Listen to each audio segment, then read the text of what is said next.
नमस्कार दोस्तों, मैं नंदलाल और आप देख रहे हैं यूपी वाले सर। स्टूडेंट्स, आज मैं क्लास 11th का पहला चैप्टर स्टार्ट करने जा रहा हूं। लेक्चर 1 है हमारा ये। स्टूडेंट्स, आप लोगों को बहुत दिन से मेरा इस क्लास का इंतज़ार था, तो मैं इस इंतज़ार को ख़त्म करता हूं। आज से आप लोगों को सिस्टम वाइज लेक्चर नंबर 1, 2, 3 करके आपको प्राप्त होंगे। आप लोग उसको टाइमली देखते रहेंगे। टाइम मिला के 10 मिनट 15 मिनट बस मुझे टाइम दे दीजिएगा। अब मुझे क्या, अपने लिए भी अपना टाइम निकालिएगा। ठीक है स्टूडेंट्स, तो बात करते हैं थोड़ा बहुत कि हमारे यहाँ पे फेसबुक, इंस्टाग्राम, यहाँ पे एप्स है हमारा। यहाँ प्रैक्टिस मॉक टेस्ट है। देखिए स्टूडेंट्स, यहाँ पे मैं बार बार आप लोगों को बता दूं कि यहाँ पे आप लोग को मॉक टेस्ट देने के लिए, जैसे क्लास 11th में आप लोग पढ़ रहे हैं, यहाँ पे आप लोग मॉक टेस्ट दे सकते हैं जाके, है ना। तो मॉक टेस्ट है, टेस्ट सीरीज है, प्रीवियस ईयर पेपर्स वगैरह जो भी है उसके अंदर पढ़ा हुआ है। क्विज है, हमेशा 20 क्वेश्चन के रेगुलर क्विज आते हैं, मैथ का, साइंस का, भी चीज़ मिला के। तो आप लोग यहाँ पे प्रैक्टिस करेंगे। तो जैसे एग्जाम्स में हम लोग कहीं जाते हैं, एनडीए का, तो कंप्यूटराइज अगर एग्ज़ाम होता है तो मॉक टेस्ट इसको क्लियर करता है एग्ज़ाम कैसे होता है। आसानी से आप लोग यहाँ पे देख के प्रैक्टिस कर सकते हैं, ताकि वहाँ पे एग्ज़ाम में बैठने में आपको कोई दिक्कत ना हो। तो स्टूडेंट्स, जैसे अभी यहाँ पे हमारा व्हाट्सएप भी है, व्हाट्सएप में वेबसाइट है हमारा यूपी वाले सर का, यूपी वाले सर .co.in में हमें आप कनेक्ट कर सकते हैं, गूगल में भी, है ना। तो हम कहीं भी आपसे मिलेंगे। गूगल के वेबसाइट के ऊपर हमारे व्हाट्सएप नंबर कोने पे पड़ा है। कोई भी चीज़ आप लोग को समझ में नहीं आ रही है या कुछ राय सलाह करना है तो हमें व्हाट्सएप नंबर से, अगर मैं फ़ोन नहीं उठा रहा हूँ तो व्हाट्सएप नंबर करेंगे, तो हम व्हाट्सएप करेंगे तो हम उसको समझा देंगे। ठीक है, चलिए स्टूडेंट्स, अब बात करते हैं कि हमको पढ़ाना क्या है और पढ़ना कैसे है। ठीक है स्टूडेंट्स, तो थोड़ा सा ध्यान देंगे यहाँ पे। चलिए अब इसको फुल स्लाइड में करते हैं। देखिए स्टूडेंट्स, आप लोगों के लिए मैं एक पूर्णतः स्लाइड बना दिया हूँ, एक फ्लो चार्ट बना दिया हूँ कि हम कैसे पढ़ाएंगे। एक एक क्वेश्चन को बारीकी से स्टडी करेंगे हम लोग, है ना।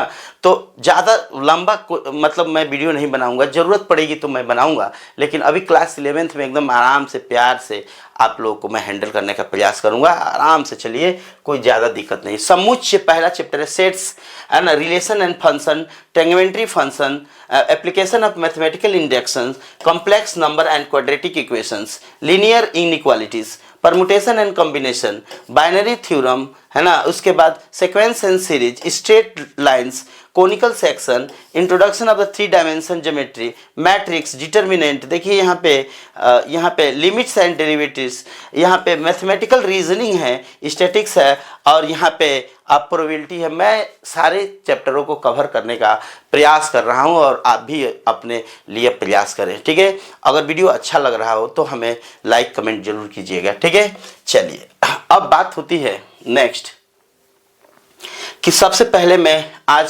स्टार्ट कर रहा हूँ समुच्चय क्या होता है। तो देखिए स्टूडेंट्स, समुच्चय को समझना बहुत आसान है, इसमें कोई टेक्निकल बात नहीं है। ठीक है, बहुत आसान है। थोड़ा थोड़ा आप लोग अपना दिमाग को कंसंट्रेट रख के समझिएगा तो 1 मिनट में समझ जाएंगे, कोई दिक्कत। समुच्चय का थोड़ा सा मैं शाब्दिक अर्थ बता देता हूँ। समुच्चय का मतलब होता है समूह बनाना। क्या बनाना? समूह बनाना मीन्स ग्रुप बनाना, है ना। तो जैसे ग्रुपिंग करना, एक तरह से समझे कि हम लोग ग्रुप करने जा रहे हैं सेट को, है ना।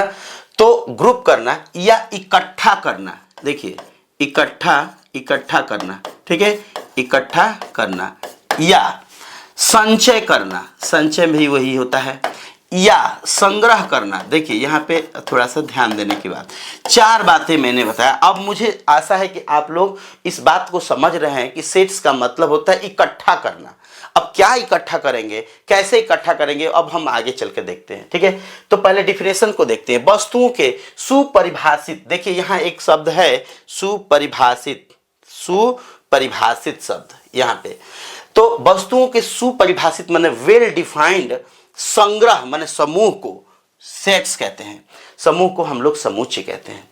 तो स्टूडेंट्स यहाँ पे हमने एक समझा कि समुच्चय तो बनाना है, संग्रह तो करना है, लेकिन उन चीज़ों को करना है, उन वस्तुओं को करना है, उन लोगों को करना है जो एक वेल डिफाइंड हो, मतलब जिसकी व्याख्या कर सकते हैं, जिसको हम लोग काउंटिंग कर सकते हैं, या कह सकते हैं कि जिसको हम लोग डिफाइन कर सकते हैं, एक्सप्लेन कर सकते हैं उसके बारे में, उसका कोई कहीं चर्चा हो, कहीं लेख में हो। तो इस टाइप के हम लोग इस संख्याओं को या वस्तुओं को कलेक्ट करते हैं इसमें। अब स्टूडेंट्स मैं बात करता हूँ, थोड़ा सा आ जाइए।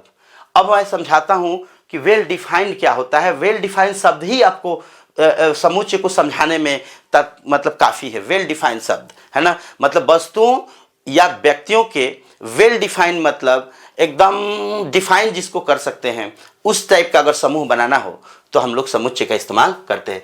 अच्छी किताबों का संग्रह। स्टूडेंट्स सभी किताबें अच्छी ही होती है, कौन सबसे अच्छी है कौन सबसे खराब है इसका कोई एक्सप्लेनेशन नहीं है, तो हम कह सकते हैं कि ये क्या है, समुच्चय नहीं है। देखिए बात को समझिए, जिसकी व्याख्या हम कर सकते हैं। अब कोई कह दिया अच्छी किताबों का संग्रह, अच्छी किताबों का, भाई सभी किताबें अच्छी होती है, सबसे अच्छी किताबों का संग्रह, ये क्या मतलब है? सभी किताबें सबसे अच्छी होती है, जहां से ज्ञान मिल जाए वही सबसे अच्छा होता है। तो मेरे हिसाब से इसका कोई एक्सप्लेनेशन नहीं है, नो डिफाइन है, वेल डिफाइन है ही नहीं है, तो इसलिए हम इसको कहते हैं कि ये समुच्चय नहीं है। स्वरों का समुच्चय। स्टूडेंट्स हम लोग स्वर की व्याख्या करते हैं, हम बताते हैं कि स्वर कितने होते हैं। इंग्लिश में मान लीजिए कि स्वरों का समुच्चय है, तो यहाँ पे ए, ई, आई, ओ, यू। तो हिंदी में भी और इंग्लिश में भी इसका डिफाइन है, तो हम कह सकते हैं this is a well defined group है ना, इसलिए हम इसको कहते हैं कि ये समुच्चय है। बड़े शहरों का समुच्चय, समूह, बड़े शहरों का समूह, ये संभव है। बड़े शहर, देखिए बड़े शहरों का समुच्चय जो होता है, कहीं व्याख्या में है, ये बड़े शहरों का समुच्चय का हम लोग सूची बना सकते हैं। तो इसको हम डिफाइन कर सकते हैं भाई कौन बड़ा है कौन छोटा है, ये तो हम लोग चर्चा में देखते रहते हैं हमेशा।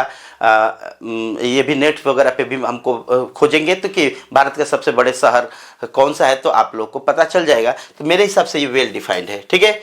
अब ये वाला सॉरी अब बात करते हैं सप्ताह के दिनों का समुच्चय। हाँ भाई, सप्ताह के दिनों को तो हम जानते ही हैं, संडे है ना, मंडे है, ट्यूसडे है, वेडनेसडे है, थर्सडे है, फ्राइडे है, सैटरडे है ना।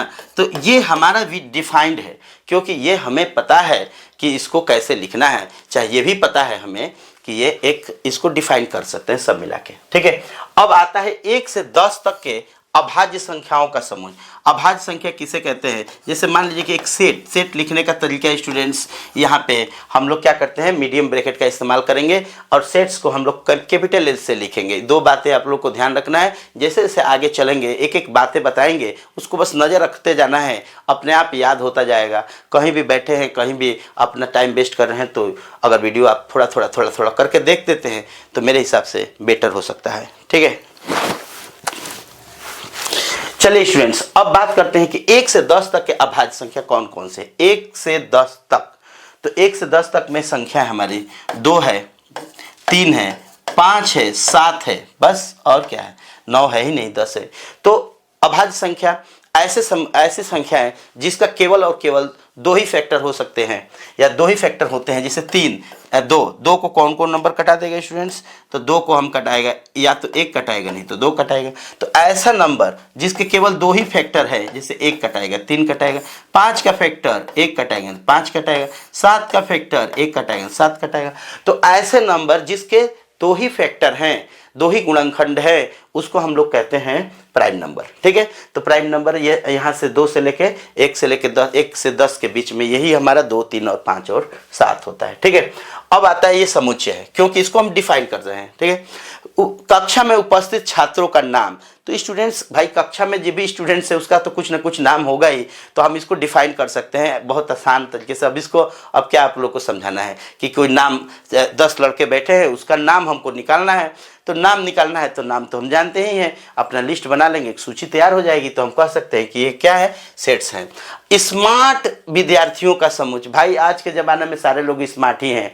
आज जब स्मार्ट बोर्ड आ गया है, स्मार्ट टीवी आ गई है, सारे चीज़ें स्मार्ट ही है, तो हम स्मार्ट स्टूडेंट की कोई व्याख्या नहीं कर सकते, दिस इज नॉट डिफाइंड, है ना।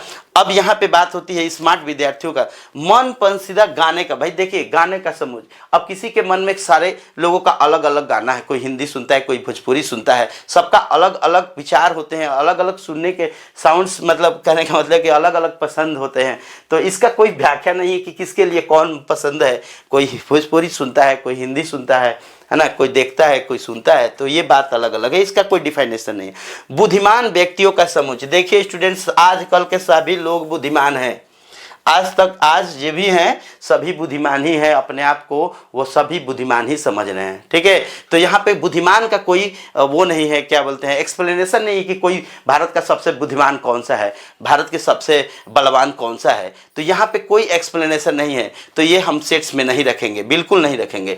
अब 10 से 50 के बीच में सम संख्या, स्टूडेंट्स 10 और 50 के बीच में सम संख्या हम लोग डिफाइन कर सकते हैं, 2, 4, 6, है ना, क्या है 10 से लेके 50 तक है ना जी, सॉरी 10 से लेके 50 है तो 12 से उठाइए ना, तो 10 से लेके 50 तक, 10 से 50 के बीच, थोड़ा सा लिखने में गलती हुआ है, 10 से 50 तक होना चाहिए, या 10 और 50 के बीच होना चाहिए। चलिए यहाँ पे और कर देता हूँ, थोड़ा दिक्कत ना हो। देखिए यहाँ पे छोटे छोटे वर्ड्स जो होते हैं स्टूडेंट्स बड़ा माने रखते हैं, तो आप उस बात का थोड़ा सा ध्यान रखेंगे। तो 10 और 50 के बीच सम संख्याएं कौन कौन सी हैं, यहाँ पे मैं लिख देता हूँ, 12 है, 14 है, 16 है, 18 है, ऐसे ही चलेंगे। 50 तक अगर जाना है आपको तो यहाँ लास्ट में 48 और 50 होगा। तो स्टूडेंट्स इस टाइप से हम लोग इस सेट का नाम जो है बड़े कैपिटल अक्षर में लिखेंगे, और इस सेट के अंदर अभी और हम सेट्स पे बात करेंगे बारीकी से। तो आज थोड़ा सा मैं लेट हूँ, तो पुनः आप लोगों से मैं मिलता हूँ अगले वीडियो में। तब तक के लिए धन्यवाद। और अगर आप लोगों को हमारा वीडियो अच्छा लगा हो तो एक लाइक कमेंट कीजिएगा, और क्या सुधार की ज़रूरत है, मुझे और थोड़ा सुधार अगर करना हो कहीं भी लेकिन दिख रहा है, हमें शिकायत कीजिए, हमें और आगे बढ़ने के लिए प्रेरित कीजिए। तो चलिए पुनः मिलते हैं, तब तक के लिए जय हिंद, जय भारत, गुड बाय।